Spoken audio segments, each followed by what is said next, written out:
It's time again for the Throttle Up Leadership Podcast with Dr. John Dentico. The mission of our podcast is to provide 21st century leadership training for a talent-driven world. We help organizations implement strategies and practices designed to attract, hire, engage, and retain top talent while mitigating the effects of burnout.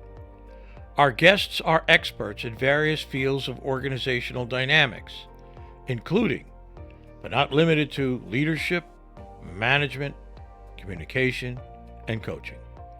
They bring a world of knowledge and solutions to our viewers and listeners. I am sincerely grateful for their participation and ideas. So let's dive in. And if you enjoy our podcast, please like, share, and subscribe. We genuinely appreciate your support. Hello again and welcome to the Throttle Up Leadership Podcast. I am your host, Dr. John Dentico. With me today is Alan Lazaros. Alan is the CEO of Next Level University Podcast, a global top 100 podcast with 1,700 episodes and listened to in 170 plus countries. At the age of 2, Alan's father passed away in a car accident, and at the age of 26, he was involved in a nearly fatal car accident himself. These events brought Alan to an all-time low, where he questioned everything he was doing in life. Albeit a successful career in corporate America, Alan made the hard decision to start his own business, dedicated to helping others get to the next level in their life, love, health, and wealth. And I am very pleased to have him here today on the podcast. Hello, Alan. How are you today? I'm good. Thank you for having me. I started listening to podcasts 9 years ago, as that bio mentioned, after that car accident, and they really helped me reorient my life in a much more positive direction. So leadership, in my opinion, I have a 22-person team now, and I definitely did not start there. But I'm 35, even though I am hoping to hit puberty at 36. I always joke because I look very young. But ultimately, leadership, I think, is the most challenging thing in the world, but also the most important thing. I appreciate those comments. They're very good. I do too. I've dedicated the last 31 years of my life to teaching leadership. I've been involved with leadership. I hate to almost admit it because I'll age myself out here, but I've been involved for about 50 years. I've seen the whole gamut, and we'll get more into that in a few minutes. So, Alan, I want to ask you the first question here, if I might. You speak of a person maximizing their own unique potential. First of all, how can one recognize their unique gifts? And what would you say is the first step in maximizing their special gifts? So how can one recognize their own unique gifts comes down to a self-awareness question, which is, and one of the things that I find really fascinating about this, and I'm not just talking because I've been coaching now for 7 years and all different people from all over the world. I have 27 people actually right now that I'm coaching. And so when you do so much hours of coaching, you start to realize that pretty much everyone within reason takes their gifts for granted to some extent. So for me, I call it STEM, but science, technology, engineering, mathematics, business, and finance always came really easy to me. And I think in numbers. I think I'm a computer engineer. So the economy, all that kind of stuff always made sense. And so now that's what I do in my business coaching. But ultimately, how do you find your own unique gifts? You have to look at where you're different. And most of us, if you're anything like me, we crave belonging. So we try to mold ourselves into who we're around. And I think that's a natural human tendency. But you have to start taking a look at where you're different. You have to start taking a look at where you are better than. And that can be really scary, particularly for people that do feel gifted. It's very scary it feels not humble. It feels icky. But you really do have to look at, okay, what am I better than everyone else at? And why is that? And it's usually something, so for example, a tiny little story here. I have a photographic memory and I never knew. And my girlfriend, she struggled with her memory 5 years ago when we first got together. And now we've been focusing on sleep and her memory's improved a lot. I got her a book called Memory Rescue. And it's been awesome. But I remember I was in the kitchen with her and her mom.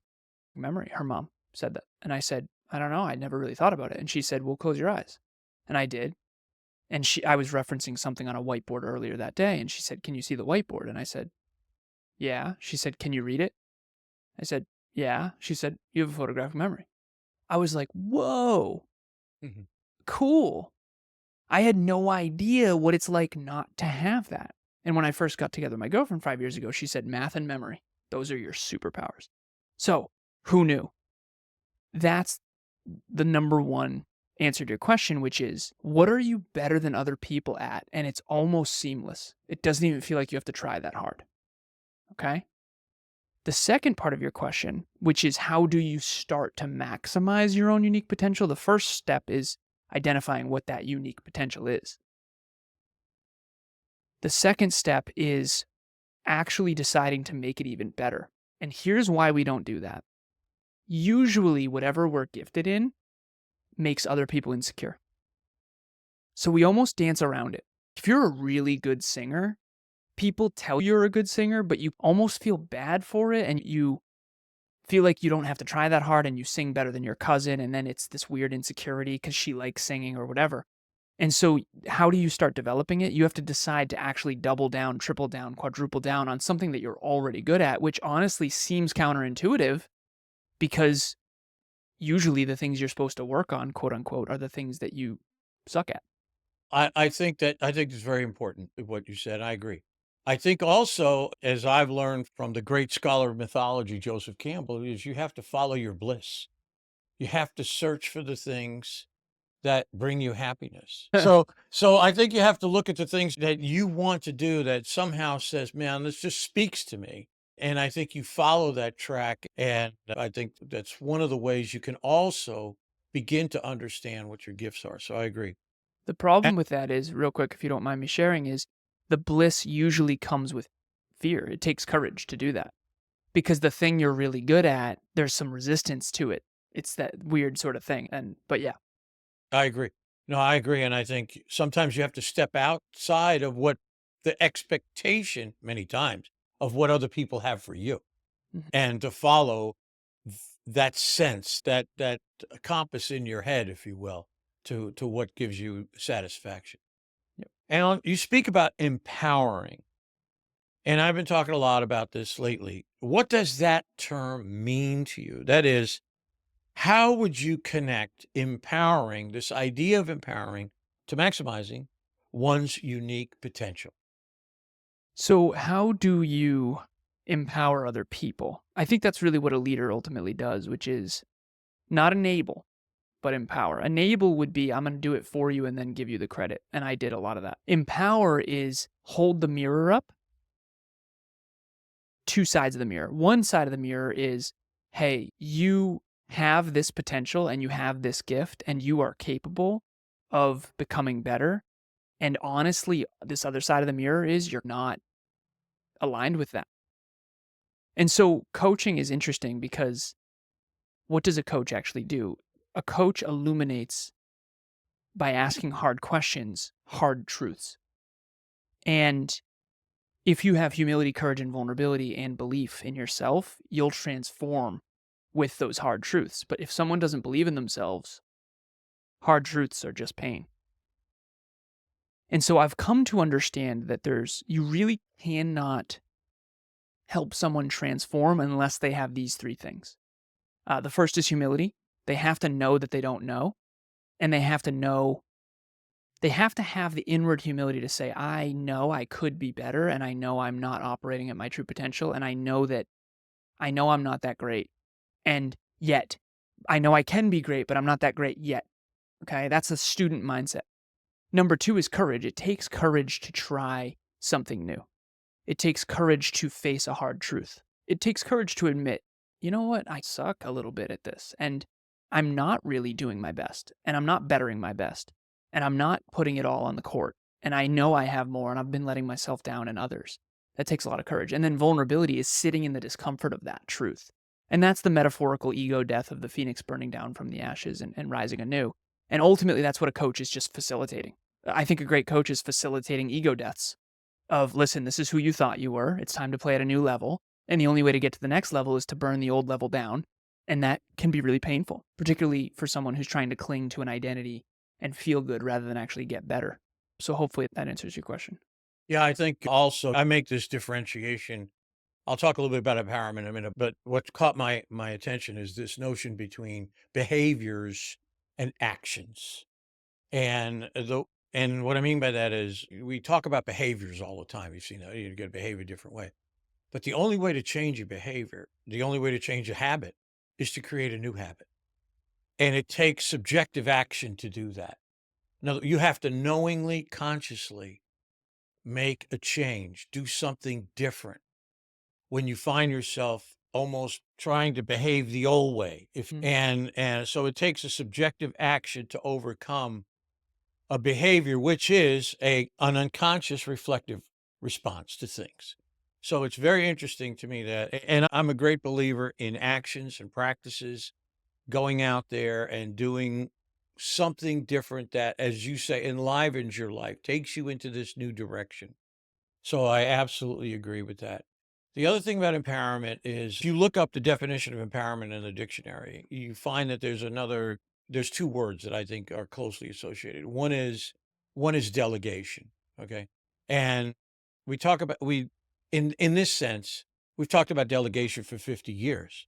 And when we talk about delegation, too often we talk about the knock, if you will, against delegation has always been we delegate the responsibility without delegating the authority to carry out that responsibility. Mm-hmm. So I'm now, and I've been a student of a guy by the name of Charles Handy, and Charles Handy is Peter Drucker's equivalent in Europe. A brilliant guy. And Drucker, of course, is the man who is the Moses of management. He's been called the guy who single-handedly created the discipline of management. And Handy's work is very interesting in that when we talk about people who maybe work in an organization, have 5, 10, maybe 15 or 20 years of experience. Maybe they have a bachelor's degree, maybe a master's degree in their particular field. Mm-hmm. And for me, when we talk about delegation, just as an idea of transference, okay, who's transferring what to whom? So normally when we talk about empowerment, we talk about the senior leaders in the organization empowering the people at maybe the middle and lower ranks, right? Okay, you know Yep. that. But I look at empowerment as, guess what?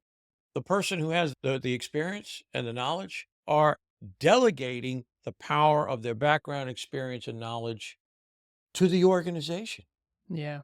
They're saying, I bring something here. I have something here that you guys want. That's why you hired me. And so give me that opportunity, if you will, to bring what I have to you. Any reflections on that? Yeah. Well, there's the yin and the yang. So the empowerment from the top down would be, hey, I'm going to empower my team with the resources, the awareness, and the belief and the drive to make the best of what they can for the common goals of them and the company, the organization. But the other side of that is I, as a team member, am going to empower this organization in a way that it couldn't be empowered without me. And so I always try to say, when you have to take something, and I'm a math guy, so forgive me for that, but you don't know the value of someone or something until you take it out of the equation. So if you metaphorically take you out of the equation in your intimate relationship or in your organization, how much value is gone? That's your actual value. That's your economic value as well. And so unfortunately, a lot of us, myself included at times, get delusional about our own value. And some people are actually unbelievably important when you take them out of the equation. The whole organization crumbles and they actually don't think they're that valuable, paradoxically and ironically. And then there are other people who think they're so important and so special that you could never succeed without them. And ironically, usually when they go, nothing changes. If anything, it gets better and there's like a lift off your shoulders. And so I think that's the humility piece ultimately. And I never knew this until my mid-30s, but humility is now the number one most important thing I look for. Inward humility, not the modesty, pretending to be humble. I'm talking, I read books on my own accord because I know I don't know. Actions, humility in action when no one's watching. That's what I look for now. That's great. Yeah, I think that's very important. And we live in a world where sometimes humility gets shoved aside. It's this all about me, me. I'm sure you've seen that in your coaching. And certainly it's fed by the whole whirlwind created by social media, for example. So for someone to step outside of that, it's difficult. It's hard to do because you want to be included, you want to belong in a manner of speaking, but to take the hero's journey, as Joseph Campbell would say, it Mhm. requires you to do some things different. So I agree with you. I have a long question for you. Okay. And I think this will be the last question that we'll work on today. All right. Are you ready? So I here have it a long comes. answer for you, most likely. Okay. Good. Yeah, we'll see. We'll Good. see. Here we go. One of the issues I have difficulty with sometimes is this notion of self-development and self-awareness. Because at oftentimes the conversation appears to indicate that a person who wishes to self-develop has to do it almost in isolation. Mhm. Okay? For example, the notion of a person being able to lead themselves before they can lead others, which begs in my mind the idea that a person needs to reach some level of nirvanic transcendental self-knowledge before they can actually go out and do leadership, before they can actually get involved in things. You see? So, what do you think? I'm I curious to know your take on self-development and engaging in the reality of life on a daily basis, and all of that flowing together in maximizing one's own unique potential. I think that inherently I use my favorite movie, The Lion King, as an example in leadership. The movie opens, and it's also I use it as an example because most people know it. And there's a new one, and there's an old one. There's the cartoon and the regular. And either way, it's a good metaphor. I also saw it on Broadway, which was awesome. But anyway, so Mufasa is the king, and Simba talks about as a young, sort of arrogant little cub, you know, when you're king, you can do whatever you want. And Mufasa commented and said, there's more to being king than getting what you want all the time. And he goes, oh, there's more? And it's this fascinating, funny thing of a young cub who's going to be king. And Mufasa trying to explain to him, it has nothing to do with getting what you want. Believe it or not, it's actually the opposite. It's about service.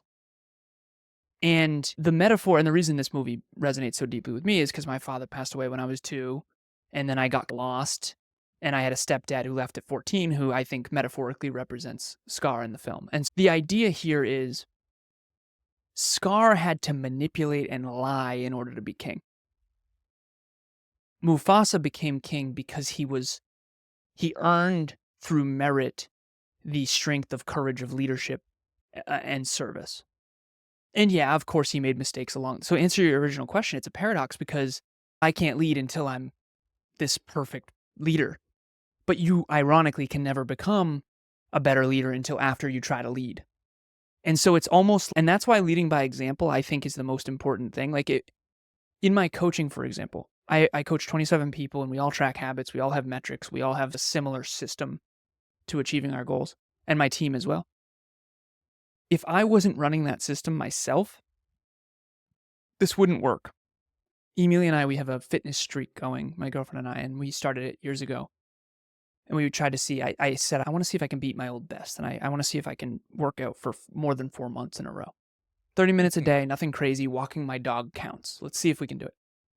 And then we got past 4 months. She said, let's go for a year. We got to a year. She said, let's do this forever. I had a mini panic attack. And then we ended up doing it. So now we're coming up on 2.5 years, and it's been a hell of a journey. And it's also been wildly humbling how difficult that is. My team, we have a fitness community now. Like the amount of streaks around me. I mean, I have several team members, who have exercised every day for more than a year.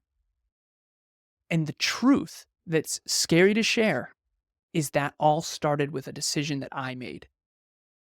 It's not a coincidence that everyone on the NLU team tracks habits and that everyone has fitness streaks going on. It's because we become who we surround ourselves with. But there's someone who decided to have courage to set a higher standard and to keep that standard. And the truth is, if I am not personally behind the scenes when no one's watching, doing the thing, I have no business speaking to anyone else about it. And that, if everyone lived from that place of personal responsibility, I think this world would be magnificent. Very interesting take on it. Yeah. I truly believe that you become what you do. If you're open to learning from your mistakes, if you just keep pushing ahead in the same way that you initially jumped in to whatever experience you're involved with, you're never going to learn anything and you will eventually fail. But if you're willing to learn, I did this, boy, that didn't work. And admit when you make a mistake. Oh, and boy, I messed that up. No one could mess it up as much as I did. And take it aboard and move through it. I think it's a really valuable way to understand that you have to engage in life. For me, leadership is a come as you are party. So come and become involved. I can't thank you enough for the time today. I really appreciate your time. I look forward to talking to you and conversing with you in the future. So thank you so much for your time today, Alan. I wish you and all your team the best possible future. Thank you. Thank you for the work you're doing. I think 21st century leadership and learning how to lead in an online environment is very important right now. And I think that the transition of Peter Drucker, as you mentioned earlier, from management to leadership, I think is the most important transition in the 21st century economy. So thank you for having me. I'm honored. I really appreciate it. And yeah, this was awesome. Thank you. Thank you. Appreciate it.